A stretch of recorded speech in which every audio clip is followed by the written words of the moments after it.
నా పేరు పులపూరి అర్జున్ కుమార్ అండి. ముమ్మడివరం మండలం టానేలంక.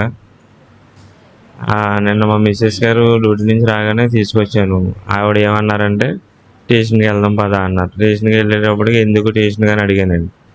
అడిగితే మీ అక్క మీ బావల మీద కేసు పెడుతున్నాను అన్నది. ఎందుకంటే నన్ను మోసం చేశారని కేసు పెట్టిందంటండి. నేను బయటే ఉన్నాను. ఎందుకు చదువుకున్నావు కదా, అలాగ పెట్టకూడదని చెప్పాను. వాళ్ళ మేనమామలు కూడా ఒకసారి చెప్తే, అమ్మ అలా చేయకూడదమ్మా అని చెప్పారండి వాళ్ళ మేనమామలు. చెప్తే వాళ్ళు వచ్చారు, చెప్పారు, బాగానే ఉందండి. ఇదిగో మొన్న 2 months నుంచి కొంచెం ఇంట్లో డిసిప్లిన్డ్గా చాలా ఇబ్బంది పెడుతుందండి.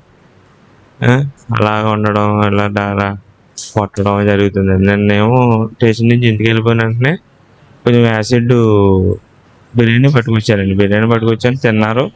నేను సోఫాలో కూర్చొని ఉన్నాను. యాసిడ్ బాత్రూంలో పట్టుకొచ్చి ముందు ఈ కన్ను దగ్గర కొట్టిందండి. కన్ను దగ్గర కొంచెం చెక్కిచ్చి కొడితే చిన్న హోల్ పడ్డది.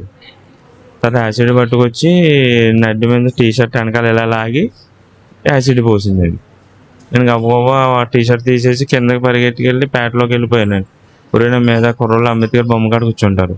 అక్కడికి వెళ్ళిపోగానే వాళ్ళందరూ వచ్చి అయ్యయ్యో అని గబగబా వాటర్ వేసి తుడిచి బళ్ళు మీద తీసుకొని సగం దూరం వచ్చినప్పుడు అంబులెన్స్ వచ్చి ఇలాగ హాస్పిటల్ తీసుకొచ్చారండి. అదేం జరిగింది విషయం. దుర్గా భవాని స్టాఫ్ నర్స్ అండి, అమలాపురం ఏరియా హాస్పిటల్ అండి.